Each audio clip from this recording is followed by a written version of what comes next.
হাই friends, welcome মোৰ প্ৰাঞ্জল মুৰপিকে চেনেলক স্বাগতম জনাইছোঁ। আৰু আজি আমি এই ভিডিঅ'টোত আলোচনা কৰা হওক আগত হৈ যোৱা অসম পুলিচৰ এখন প্ৰশ্ন কাকত আৰু তাৰ বিশ্লেষণ 50টা সৰ্বমুঠ কুৱেশ্যন আছে। মই তাৰে গোটেইখিনি আপোনালোকক ছল্ভ কৰি দিবৰ কাৰণে ট্ৰাই কৰিছোঁ। গণিতৰে হওক বা বিভিন্ন ধৰণৰ ৰিজনিং হওক জিকে হওক গোটেইখিনি কুৱেশ্যন ইয়াতে সন্নিহিত হৈ আছে। তো আশা কৰিছোঁ ভিডিঅ'টোৰ জৰিয়তে আপোনালোক উপকৃত হ'ব, আৰু যদি উপকৃত হৈছে বুলি ভাবে প্লিজ শ্বেয়াৰ কৰিবলৈ নাপাহৰিব। তো বলক তেতিয়াহ'লে আজিৰ ভিডিঅ'টো আমি আৰম্ভ কৰোঁ। আজিৰ কুৱেশ্যন নম্বৰ 1 লৈছোঁ মই। দেখা পাইছে কুৱেশ্যন নম্বৰ 1ত আছে village rockstar was directed by, যিখন ভিলেজ ৰকষ্টাৰৰ পৰিচালক কোন আছিল? তো ইয়াৰ very important question. Right answer হৈছে অপশ্যন চি, ৰীমা দাস। ঠিক আছে, ৰীমা দাস হৈছে আমাৰ কাৰেক্ট আনচাৰ। নেক্সট কুৱেশ্যন লৈছোঁ, কুৱেশ্যন নম্বৰ 2। ইয়াত দিছে ৰিয়ান পৰাগ। দেখা পাইছে আপোনালোকে ৰিয়ান পৰাগ এগৰাকী, ৰিয়ান পৰাগ কোন হয়? ৰিয়ান পৰাগ এগৰাকী ক্ৰিকেটাৰ হয়। ঠিক আছে, অপশ্যন বি হৈছে আমাৰ কাৰেক্ট আনচাৰ। আৰু তেওঁ গুৱাহাটীৰ হয়, অসমৰ। আৰু তেওঁৰ জন্ম তাৰিখটো মই কৈ দিছোঁ লগতে। তেওঁৰ জন্ম হৈছিল 11 নৱেম্বৰ 2001 চনত। ঠিক আছে, ইম্পৰ্টেণ্ট কুৱেশ্যন, এইটো মনত ৰাখিব। নেক্সট কুৱেশ্যনত আহিছোঁ, কুৱেশ্যন নম্বৰ 3। 2019 বৰ্ষৰ পদ্মশ্ৰী সন্মান কাক প্ৰদান কৰা হৈছিল? Most important question. তেওঁ হৈছে উদ্ধৱ ভৰালী, অপশ্যন ডি। আৰু তেওঁৰ ঘৰ হৈছে লখিমপুৰ। ঠিক আছে, নৰ্থ লখিমপুৰ, অসমৰ। কুৱেশ্যন নম্বৰ 4ত আহিছোঁ, শ্ৰী ৰামেশ্বৰ তেলী কোন হয়? তো আমাৰ কাৰেক্ট আনচাৰ হৈছে option C, minister of state in food processing ministry. ঠিক আছে, ভেৰি ইম্পৰ্টেণ্ট কুৱেশ্যন, সেইটো মনত ৰাখিব। নেক্সট কুৱেশ্যনত আহিছোঁ, কুৱেশ্যন নম্বৰ 5ত আহিছোঁ, ইণ্টেলিজেঞ্চ ব্যুৰৰ অধ্যক্ষ কোন?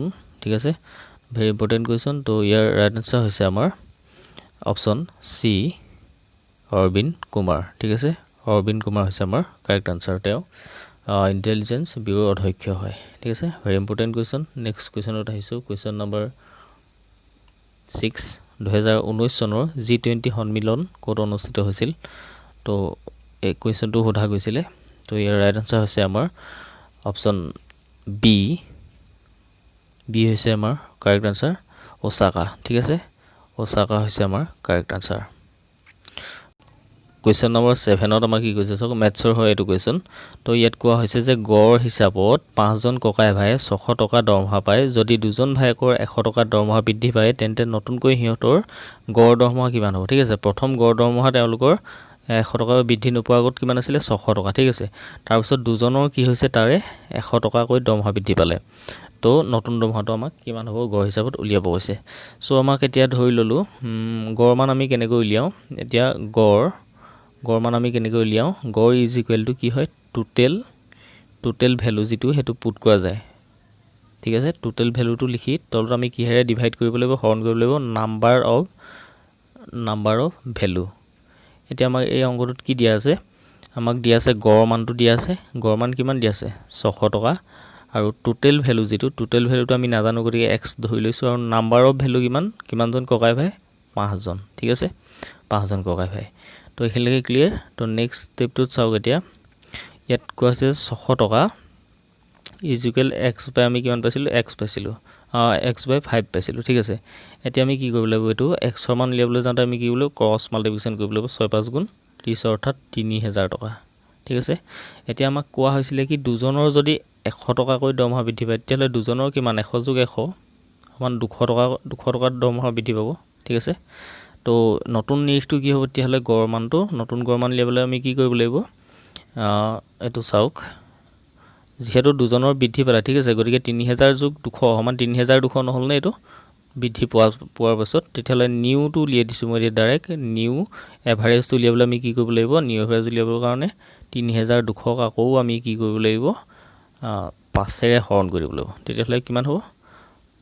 5 × 6 = 30, 5 × 4 = 20 হ'ব। ঠিক আছে, অৰ্থাৎ 640 টকা, 640। ঠিক আছে, আমাৰ আনচাৰ হ'ব 640, অৰ্থাৎ অপশ্যন বি হৈছে আমাৰ কাৰেক্ট আনচাৰ। ঠিক আছে, নিশ্চয় বুজি পাইছে এইটো। প্ৰথম আমি কি কৰিলোঁ? গড় মানটো উলিয়াই পেলাই আমি এক্সৰ মানটো উলিয়াই তাতে নিউ নিৰিখটো উলিয়াবৰ কাৰণে কি কৰিম? আমি তাক আকৌ ডিভাইড কৰি দিম। কিহেৰে কৰিম? 5ৰে কৰিম। 3200 পাইছিলোঁ আমি, 3200ক 5ৰে ডিভাইড কৰিলে আমি কিমান হ'ব? 640 হ'ব। এইটো হৈছে তাৰ আনচাৰ। নেক্সট কুৱেশ্যনটোত কি কৈছে লক্ষ্য কৰক। ইয়াত কৈছে যে 2600 টকা যদি ABC ৰ মাজত ভগাই দিয়া হয় সিহঁতৰ মাজত অনুপাত কিমান হয়? ইহঁতৰ মাজত অনুপাত 1/2 1/3 1/4 হ'লে বি এ কিমান টকা পাব ভেৰি ইম্পৰ্টেণ্ট কুৱেশ্যন এনেকুৱা কুৱেশ্যন আপোনালোকক এটা নহয় এটা এক্সামত দেখিবলৈ পাব এই কুৱেশ্যনটো আহিছিলে চ' আমি এইটো কি কৰিব লাগিব তেতিয়াহ'লে ইয়াত কোৱা হৈছে যে এ বি চিৰ মাজত 2600 টকা ভগাই দিয়া হ'ল ঠিক আছে সিহঁতৰ ভাগৰ অনুপাতটো আমাক দিয়া আছে 2/1 3/1 আৰু 4/1 তেতিয়াহ'লে বি এ কিমান টকা পাব উলিয়াব লাগে ভেৰি ইজি হয় তো এইটো কৰিবৰ কাৰণে আমি কি কৰিব লাগিব এ বি চি এইটো ভাগ কৰি দিয়া হৈছে যেহেতু এ বি আৰু চি মাজত ঠিক আছে আমি এনেকৈ লিখিব নোৱাৰোঁ নে x/2 এইটো x/2 plus x/3 plus x/4 ঠিক আছে কিমান টকা ভগাই দিছিলে 2600 টকা অৰ্থাৎ 2600 টকা হয়নে x/2 plus x/3 plus x/4 is equal 2600 rupees তো এইকেইটা যদি আমি কৰিবলৈ যাওঁ লসাগু উলিয়াওঁ কি হ'ব 2 3 আৰু 4 লসাগু উলিয়াবলৈ গ'লে আমাৰ কিমান হ'ব তো আমি পাম এইটো 12 পাম ঠিক আছে আৰু 2 আছে এইটো যিহেতু 2 4 গুণ 12 গতিকে 6x প্লাছ 3 4 গুণ 12 4x প্লাছ 4 3 গুণ 12 3x এইখিনিলৈকে বুজি পালে এইকেইটা যদি আমি প্লাছ কৰিবলৈ যাওঁ কি হ'ব 6 4 10 10 3 13 হ'ব 13x/12 হ'ব ঠিক আছে 13x/12 হ'ব ইজ ইকুৱেল কিমান হ'ব 2600 ঠিক আছে এইখিনিলৈকে ক্লিয়াৰ তো নেক্সট ষ্টেপটোত চাওক ইয়াত আমাৰ কি দিয়া আছে x ইজ ইকুৱেল আমি কিমান পাইছিলোঁ ইয়াত পাইছিলোঁ আমি 13x divided by 12 is equal 2600 আৰু এইটো যদি আমি ক্ৰছ মাল্টিপ্লিকেশ্যন কৰিবলৈ যাওঁ আমি কিমান পাম x ৰ ভেলুটো x ইজ ইকুৱেল পাম আমি কিমান পাম 2600 পূৰণ 12 ঠিক আছে ডিভাইডেড বাই কিমান 13 এইটো কৰিব লাগিব হয়নে গতিকে আমি এইটো যদি 13 যদি ইয়াক কাটো 2600 2 টেং 26 অৰ্থাৎ 200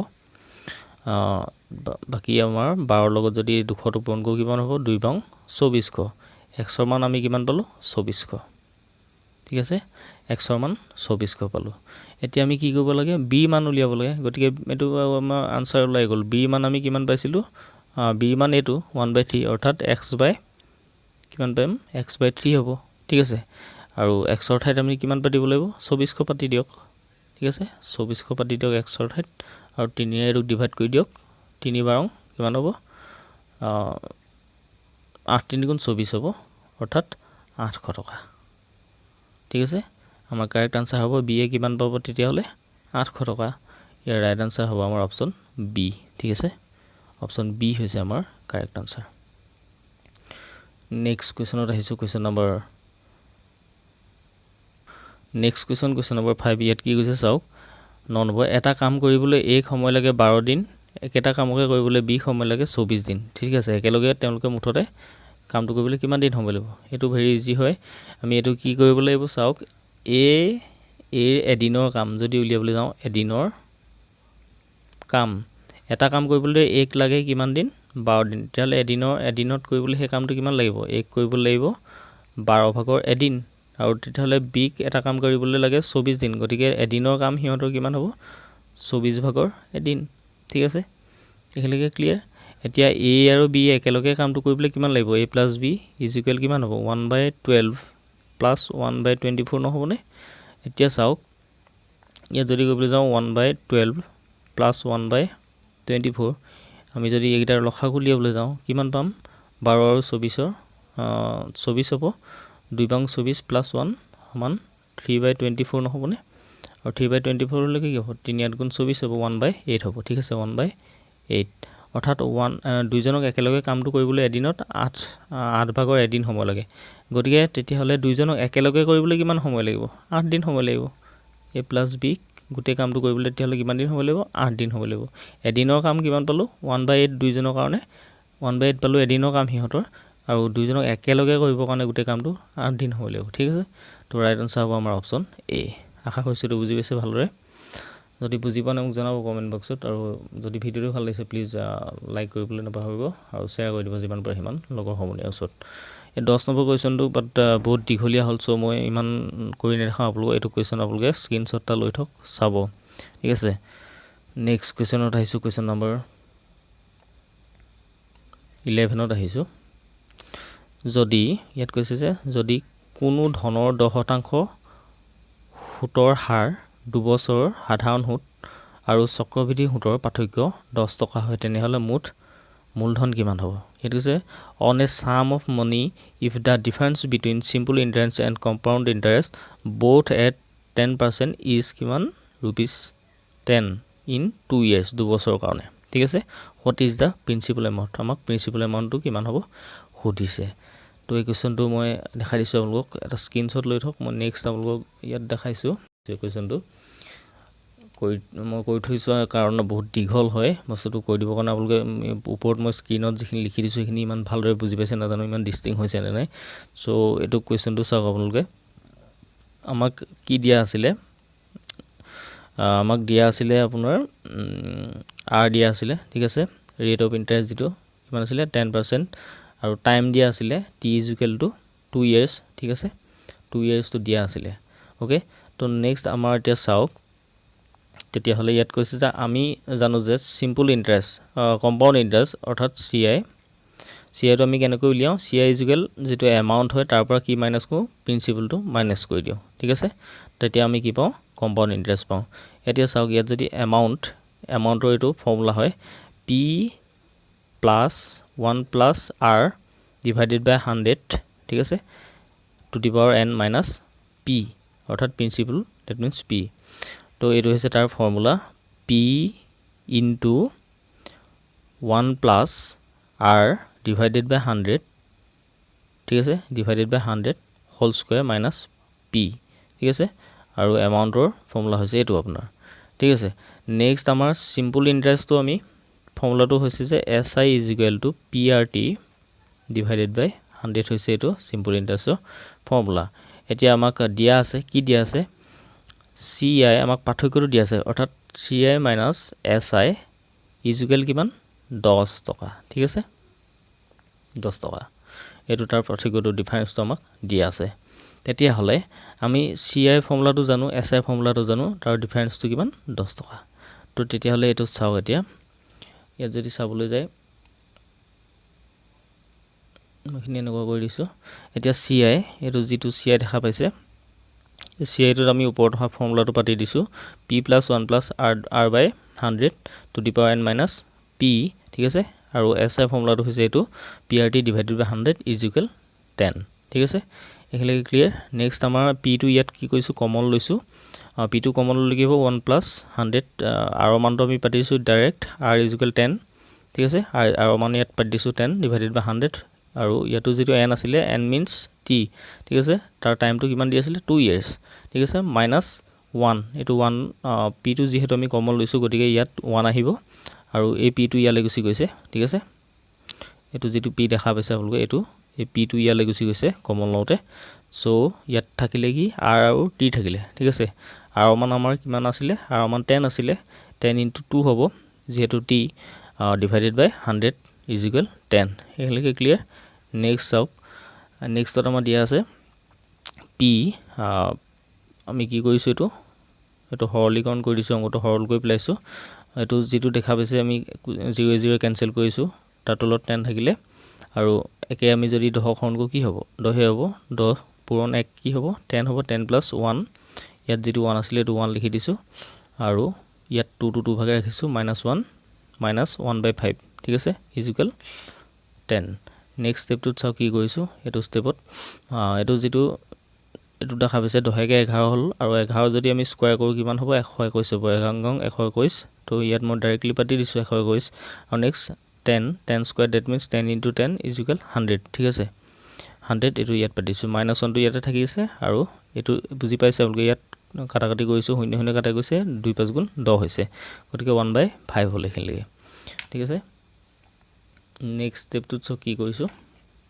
নেক্সট স্টেপটোত কৰা আছে আমাৰ আকৌ কৰিছো এটো ইয়াৰ আমি এলসিএম লৈছো তো 100 হল ইয়াৰ 100 আৰু 5 ৰ তো ইয়াত কি কৰিছো আমি ইয়াত কৰা হৈছে যে 100 যেটো 100 এটো 120 ইয়াতে থাকিব আৰু একে ইয়াৰ তলত একৰ তলত একোনা মানে একেটা আছে ঠিক আছে একে আমি 100 ক হৰণ কৰিলে কিমান হ'ব 100 হ'ব 121 - 100 মাইনাস কি হ'ব 5ৰে যিটো দেখা পাইছে 5ৰে 100 হৰণ কৰিলে আমাৰ 20 বাৰ যাব গতিকে 20 পূৰণ 1 সমান 20 হ'ব গতিকে -20 ইয়াত আহিব ডিভাইডেড বাই কিমান হ'ব 100 হ'ব ইজ ইকুৱেল 10 হ'ব এতিয়া এই গোটেইকেইটা কৰিলে আমি মাইনাছ কৰিলে কিমান পাম গোটেইকেইটা মাইনাছ কৰিলে আমাৰ থাকিব অনলি ইয়াত থাকিব কিমান 1 থাকিব 121 পৰা 100 বিয়োগ গ'লে কিমান হ'ব 21 হ'ব বিয়োগ যদি 20 কৰোঁ ইয়াত থাকিব 1 ঠিক আছে গতিকে আমি 1টো ইয়াত লিখিছোঁ ইজ ইকুৱেল ইমান 10 হ'ব এতিয়া পি মানটো উলিয়াবলৈ আমাৰ ইজি হৈ গ'ল আৰু 10ৰ লগত এইটো ক্ৰছ মাল্টিপ্লিকেশ্যন কৰি দিয়ক 10 100ৰে পূৰণ কৰিলে 1000 হ'ব ঠিক আছে গতিকে আমাৰ ৰাইট আনসাৰ কি হ'ব এই কোৱেশ্চনটোৰ কাৰণে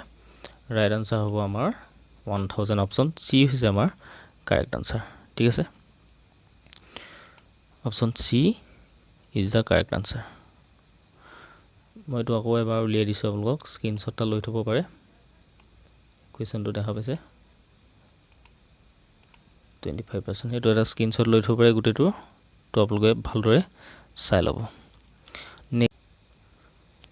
নেক্সট কুৱেশ্যনত আহিছোঁ আমি কুৱেশ্যন নম্বৰ 13 ইয়াত কি দিছে চাওক এতিয়া 13ত দিছে আমাৰ এ বি চি ত্ৰিভুজৰ বি চি চি এ আৰু এ বিৰ মধ্যবিন্দু হ'ল ক্ৰমে ডি ই আৰু এফ ঠিক আছে এতিয়া কি কৈছে আমাক ডি ই এফ যিটো ক্ষেত্ৰফল কিমান বুলি কৈছে 4 সেন্টিমিটাৰ স্কয়াৰ যদি হয় তেতিয়াহ'লে এ বি চি ত্ৰিভুজৰ আমাৰ ক্ষেত্ৰফলটো কিমান হৈছে ভেৰি ইজি হয় এইটো বিশেষ মই কৰি নেদেখাওঁ এইটো এনেকৈ দেখাই দিছোঁ চাওক আপোনালোকে যদি এ বি আৰু চি এটো ত্ৰিভুজ বুলি ধৰোঁ আমি ঠিক আছে গতিকে বি চি পাহৰলৈ মধ্যবিন্দু এইটো হ'ব আৰু মধ্যবিন্দুটো ক্ৰমে ডি হ'ল এইটো ঠিক আছে ইয়াৰ মধ্যবিন্দু ডি হ'ল নেক্সট চি এ ঠিক আছে চি এ মধ্যবিন্দু হ'ল ই ঠিক আছে মধ্যবিন্দু মানে এই দুটাক সমানে ভাগ কৰিছে নেক্সট আমাৰ এ বি এডালৰ কথা কৈছে এ বি ডালৰ মধ্যবিন্দু হ'ল এফ ঠিক আছে এফ হ'ল ঠিক আছে এইখিনিকে ক্লিয়াৰ গতিকে এতিয়া এই বিন্দুকেইটা যদি আমি সংযোগ কৰি দিওঁ তেতিয়াহ'লে কোনটো ত্ৰিভুজ পাম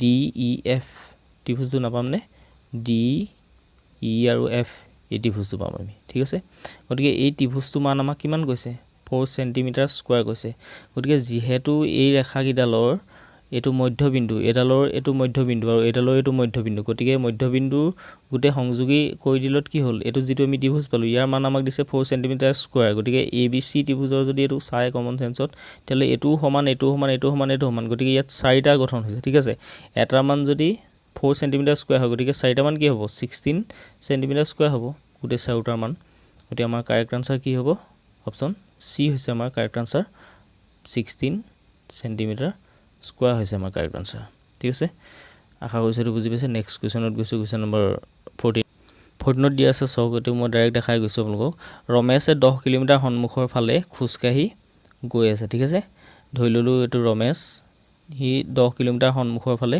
খোজকাঢ়ি গৈ আছে কিমান কিলোমিটাৰ 10 কিলোমিটাৰ সন্মুখৰ ফালে খোজকাঢ়ি গৈ আছে গৈ পেলাহনি কি কৰিছে চাওক খোজকাঢ়ি গৈ সোঁফালে আকৌ যিহেতু এইফালে খোজকাঢ়ি গৈ আছে গতিকে তাৰ সোঁফালে এইটো হ'ব সোঁফালে কিমান কিলোমিটাৰ আহিলে 10 কিলোমিটাৰ ঠিক আছে তাৰপিছত ক্ৰমান্বয়ে বুলি কৈছে ঠিক আছে এই ৱৰ্ডটো ইউজ কৰিছে মনত ৰাখিব ক্ৰমান্বয়ে কি কৰিলে বাওঁফালে 10 কিলোমিটাৰ বাওঁফাল অৰ্থাৎ এইফালে যদি সি আহে তাৰ বাওঁফাল কোনটো হ'ব এইটো হ'ব বাওঁফালে কিমান কিলোমিটাৰ গ'ল 5 কিলোমিটাৰ ঠিক আছে বাওঁফালে 5 কিলোমিটাৰ আহিলে তাৰপিছত আকৌ বাওঁফাল তাৰ কোনটো হ'ব যিহেতু এইফালে গৈছিলে সি তাৰ বাওঁফাল এইটো হ'ব ঠিক আছে বাওঁফালে কি কৰিলে সি 15 কিলোমিটাৰ গ'ল অৰ্থাৎ কি হ'ল এইটো 10 কিলোমিটাৰ 15 কিলোমিটাৰ হ'বলৈ হ'লে এইটো কি হ'ব ইমান মান যাবগৈ সি অৰ্থাৎ এইটো মান হৈছে 15 কিলোমিটাৰ গ'ল ঠিক আছে আকৌ কি কৰিলে সি 15 কিলোমিটাৰ গ'ল অৰ্থাৎ এনেকৈ ঘূৰি দিলে ঠিক আছে এইখিনিৰ পৰা এইখিনিলৈ 5 কিলোমিটাৰ যিহেতু এইখিনিৰ পৰা এইখিনিলৈ 10 কিলোমিটাৰ অৰ্থাৎ 15 কিলোমিটাৰ ঠিক আছে আকৌ এবাৰ কৈ দিছোঁ চাওক সি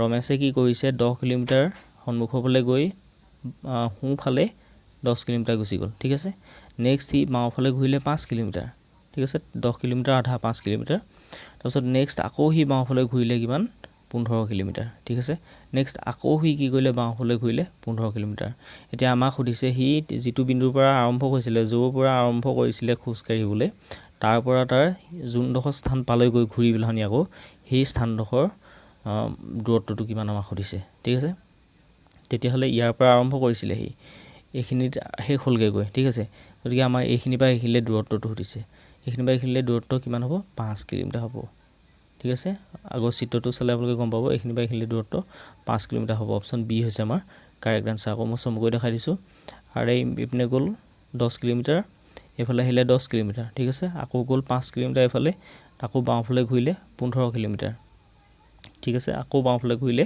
কিমান 15 কিলোমিটাৰ। গতিকে এই বিন্দু দুটাৰ দূৰত্ব আমাক উলিয়াব লাগে। গতিকে এইডোখৰ পৰা এইডোখৰলৈ যদি 10 হয়, এইখিনি বা এইখিনিলৈ 5 হ'ব, কাৰণ 15 কিলোমিটাৰ। গতিকে এই মানটোৱে সমান, কাৰণ এইডাল 15 কিলোমিটাৰ। চ' আমাৰ কাৰেক্ট আনচাৰ হ'ব 5 কিলোমিটাৰ, ঠিক আছে। কুৱেশ্যনত যদি যাওঁ, আমাৰ কুৱেশ্যন নম্বৰ 15ত আছে, ইয়াত আছে পুলিচ কনষ্টেবল, পিয়ন আৰু মানুহ। গতিকে পুলিচ কনষ্টেবল আৰু পিয়ন দুয়োটাতো মানুহে হয়, ঠিক আছে, কিন্তু সিহঁতৰ যিটো ছাৰ্ভিচ হয় সেইটোৱে বেলেগ বেলেগ। এজন যদি পুলিচ কনষ্টেবল, আনজন পিয়ন। গতিকে আমাৰ কাৰেক্ট অপশ্যন হ'ব অপশ্যন এ, ঠিক আছে। যিহেতু দুইজন মানুহে হয়, এইটোক মানুহ বুলি ধৰিলে, তেতিয়াহ'লে ইয়াৰ ভিতৰত আহিব এজন পুলিচ কনষ্টেবল আৰু আনজন পিয়ন।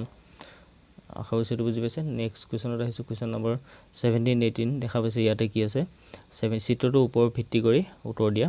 এইটো যিটো ভেন ডায়েগ্ৰাম দেখা পাইছে ইয়াতে, এই চিত্ৰটোত কি কৈছে, আমাৰ 17 নম্বৰটোত কি হৈছে চাওক, কোনটো সংখ্যা তিনিওটা চিত্ৰত আছে, ঠিক আছে। কোনটো সংখ্যা তিনিওটা চিত্ৰতে আছে। গতিকে এইটো হৈছে ৰাউণ্ড শ্বেপ, এইটো আয়ত, আৰু এইটো হৈছে আমাৰ ত্ৰিভুজ। গতিকে কোনটো সংখ্যাই গোটেই তিনিওটাকে কভাৰ কৰি আছে। এইটো যিটো 5 দেখা পাইছে, 5 সংখ্যাটোৱে গোটেই তিনিটাতে সোমাই আছে। চাওক 5টো এইটো বৃত্তটোৰ কাৰণেও আছে, আৰু ত্ৰিভুজটোৰ কাৰণেও আছে, এইটো আয়তটোৰ কাৰণেও আছে, ঠিক আছে, 5 সংখ্যাটো। গতিকে আমাৰ অপশ্যন এ হ'ব কাৰেক্ট আনচাৰ, ঠিক আছে। তো নেক্সট কুৱেশ্যনত আহিছোঁ, কুৱেশ্যন নম্বৰ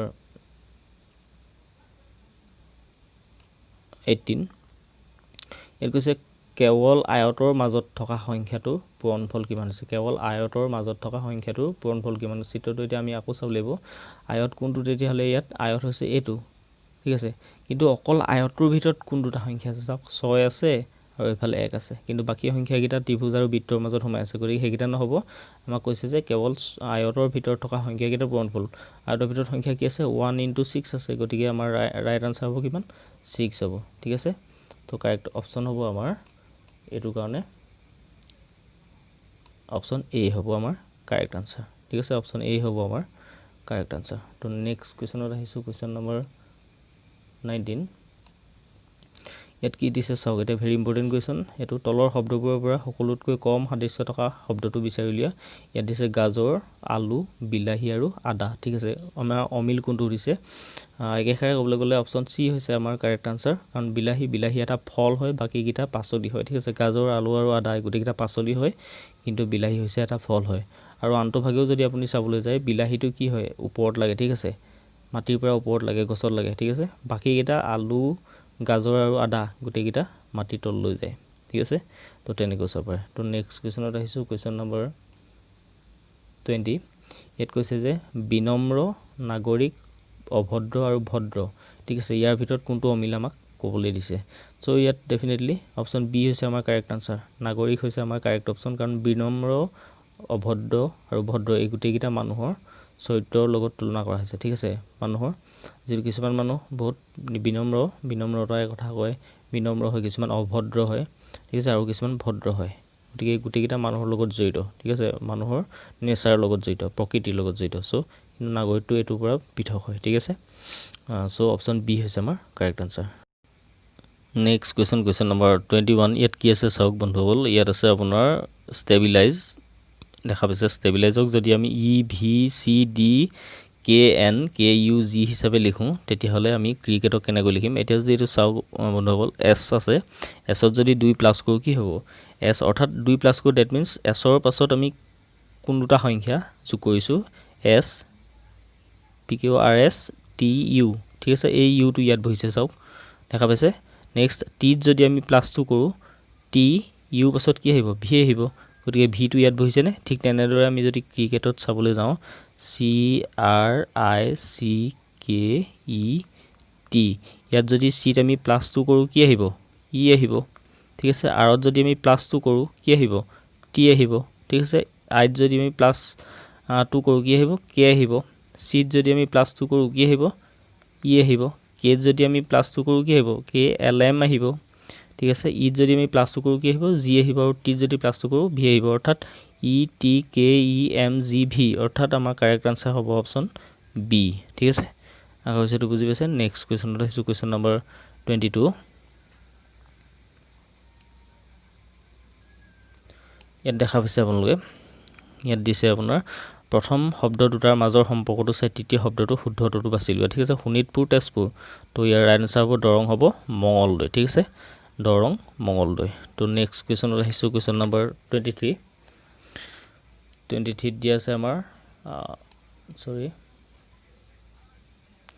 সত্যজিৎ ৰয় দেখা পাইছে আপোনালোকে সত্যজিৎ ৰয় চিনেমা অৰ্থাৎ পিকাচো কিহৰ লগত জড়িত সত্যজিৎ ৰয় নামৰ যিজন ব্যক্তি তেওঁ চিনেমাৰ লগত জড়িত ঠিক আছে ফিল্মৰ লগত ফিল্ম ইণ্ডাষ্ট্ৰীৰ লগত জড়িত তো পিকাচো দেখা পাইছে তেওঁ জড়িত হৈছে পেইণ্টিঙৰ লগত ঠিক আছে অৰ্থাৎ ছবিৰ লগত অপশ্যন এ হৈছে আমাৰ কাৰেক্ট আনসাৰ নেক্সট কুৱেশ্যনত আহিছোঁ কুৱেশ্যন নম্বৰ 23 ইয়াত কৈছে যে কমাৰ ভিতৰত থকা শব্দ তিনিটাৰ এটা শব্দ গোটেই তিনিটা শব্দই এটা শব্দ বুজোৱা তলৰ শুদ্ধটোত আমি বাছি উলিয়াব লাগে তো ইয়াত আছে বনটুচ খাচী আৰু মাউৰিছ এই গোটেই তিনিটা হৈছে জনজাতি ঠিক আছে অপশ্যন এ হৈছে আমাৰ কাৰেক্ট আনসাৰ ট্ৰাইবেল গ্ৰুপছ ঠিক আছে মোষ্ট ইম্পৰ্টেণ্ট হয় এইটো চাই থ'ব নেক্সট আমি যদি চাবলৈ যাওঁ 25 নম্বৰ ইয়াত কি আহিছিলে চাওক ইয়াত আহিছিলে কয়লা লু আৰু অভ্ৰ অৰ্থাৎ কোল আইৰণ এণ্ড মাইকা এই গোটেই তিনিটা কি হয় ইয়াত কৈছে সোণটোতো নহয় শিলনি নহয় ইয়াত আছে মিনাৰেলছো নহয় গতিকে ৰাইট আনসাৰ হৈছে অপশ্যন চি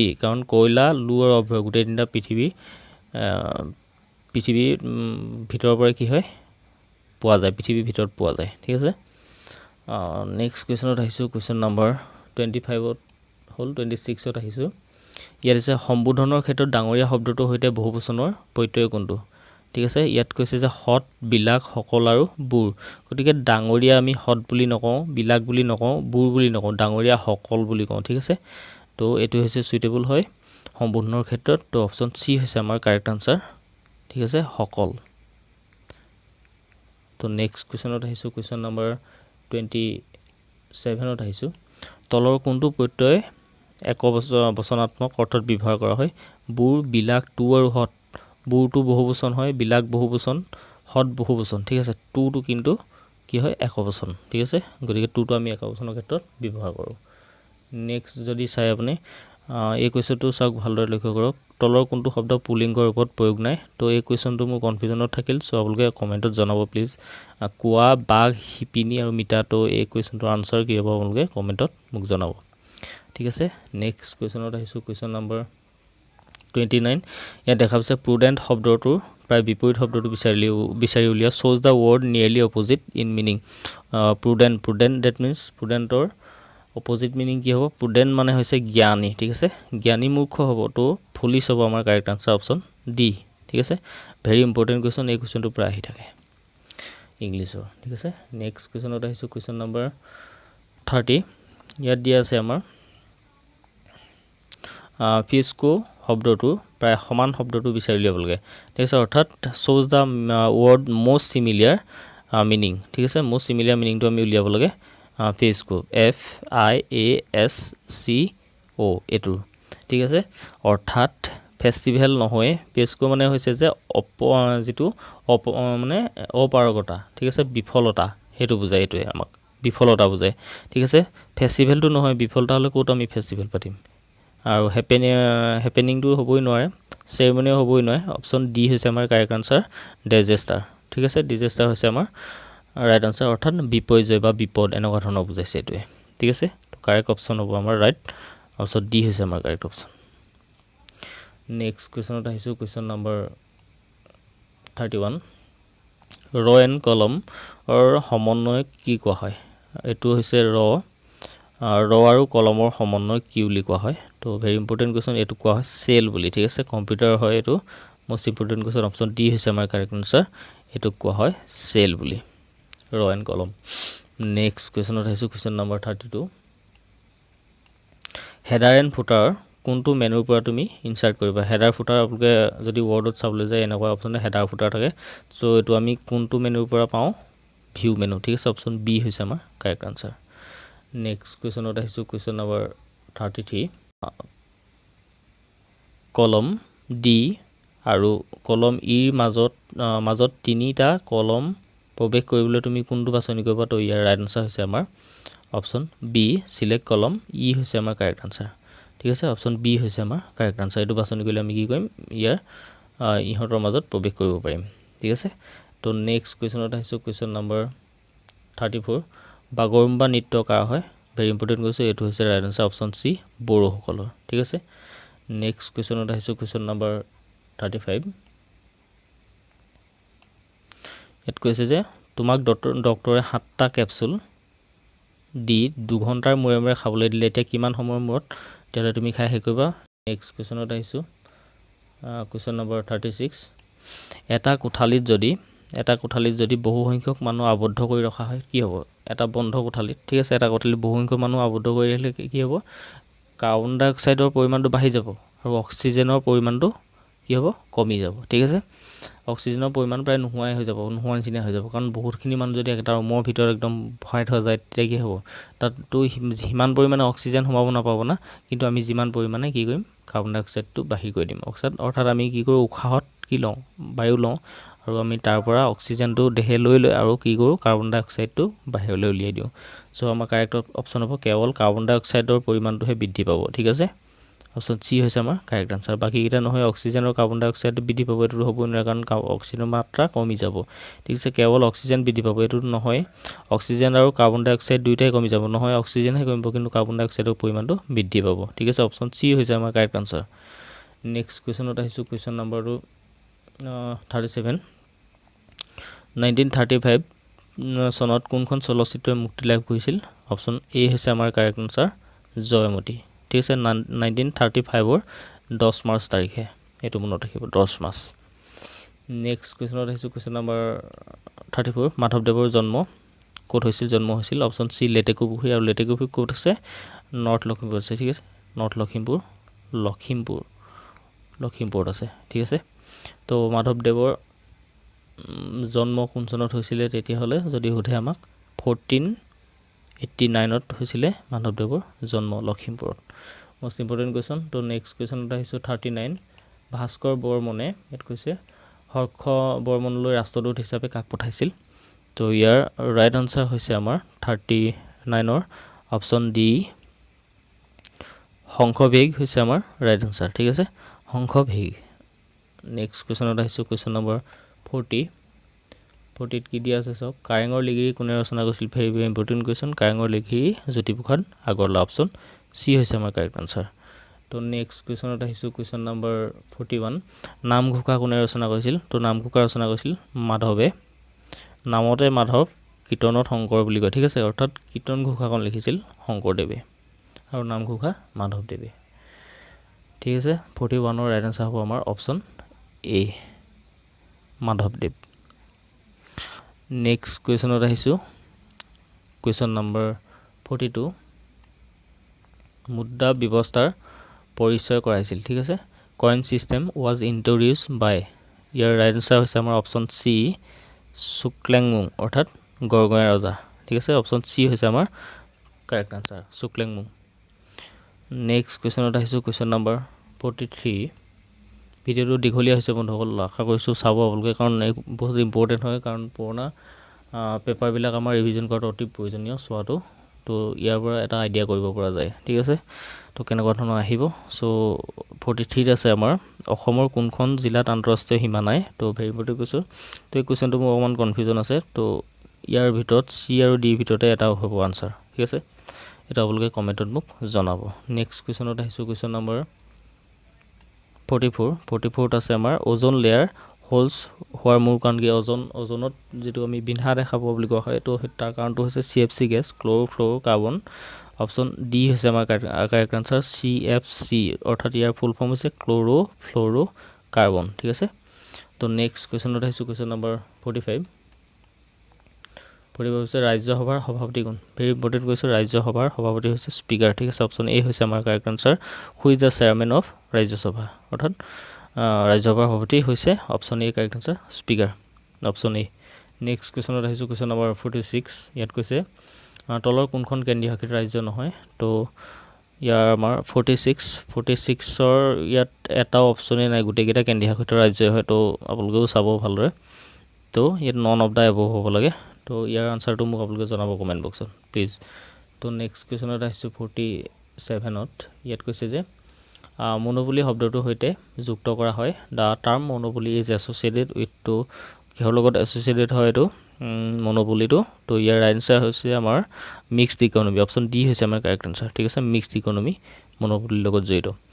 তো নেক্সট কুৱেশ্যনত আহিছোঁ, কুৱেশ্যন নম্বৰ 48ত আহিছোঁ। ভাৰতৰ ৰাষ্ট্ৰপতি নিৰ্বাচনত কোনে ভোট দিব নোৱাৰে? তো অপশ্যন ইয়াৰ 48ৰ অপশ্যন চি হৈছে আমাৰ correct answer. C, elected member of legislative council. ঠিক আছে, লেজিসলেটিভ কাউন্সিল, অপশ্যন চি হৈছে আমাৰ কাৰেক্ট আনচাৰ। ইহঁতি কি কৰিব নোৱাৰে? ৰাষ্ট্ৰপতিক পোনে ভোট দিব নোৱাৰে। নেক্সট কুৱেশ্যনত আহিছোঁ, কুৱেশ্যন নম্বৰ 49। ইয়াত কোৱা হৈছে যে কাউন্সিল অফ ষ্টেট নামাকৰণ কৰা হ'ল। ঠিক আছে, council of state was rename as, কি নামেৰে নামাকৰণ কৰা হৈছিল? তো 49ৰ ৰাইট আনচাৰ হৈছে আমাৰ অপশ্যন চি, ৰাজ্যসভা। ঠিক আছে, অপশ্যন চি হৈছে আমাৰ কাৰেক্ট আনচাৰ, ৰাজ্যসভা। নেক্সট কুৱেশ্যনত আহিছোঁ, কুৱেশ্যন নম্বৰ 50 আৰু আজি শেষৰ কুৱেশ্যনটো। কোনখন দেশ BIMSTEC সদস্য নহয়? Very important question. তো ইয়াৰ কাৰেক্ট আনচাৰ হৈছে আমাৰ অপশ্যন ডি, কিৰ্গিস্তান হৈছে আমাৰ right answer, option D, Kyrgyzstan. তো কোনকেইখন দেশ তেতিয়াহ'লে BIMSTECৰ সদস্য হয়? Very important question. তো এই কুৱেশ্যনটো চাই থ'ব আপোনালোকে। সেই দেশকেইখন হৈছে বাংলাদেশ, ভূটান, ঠিক আছে, India, Myanmar, Nepal, Sri Lanka and Thailand. ঠিক আছে, এই গোটেইকেইখন দেশ হৈছে ইয়াৰ অন্তৰ্গত, BIMSTEC সদস্য হয়। তো এই 50টা আছিল, অতি প্ৰয়োজনীয় হয় আৰু আহি গৈছে এই কুৱেশ্যন পেপাৰখন। মই আপোনালোকক ওচৰত দাঙি ধৰিলোঁ। কিমান কি হৈছে নাজানো, আপোনালোকে জনাব কমেণ্টত প্লিজ। আৰু ভিডিঅ'টো বহুত দীঘলীয়া হৈ গ'ল, ইমান ধৈৰ্য ধৰি চাই থকাৰ কাৰণে বহুত বহুত ধন্যবাদ। তো যদি ভাল লাগিলে প্লিজ লাইক, কমেণ্ট আৰু শ্বেয়াৰ কৰি দিব। আৰু যিসকল নতুন প্লিজ ছাবস্ক্ৰাইব কৰিবলৈ নাপাহৰিব। থেংক ইউ, থেংকছ ফৰ ৱাচিং।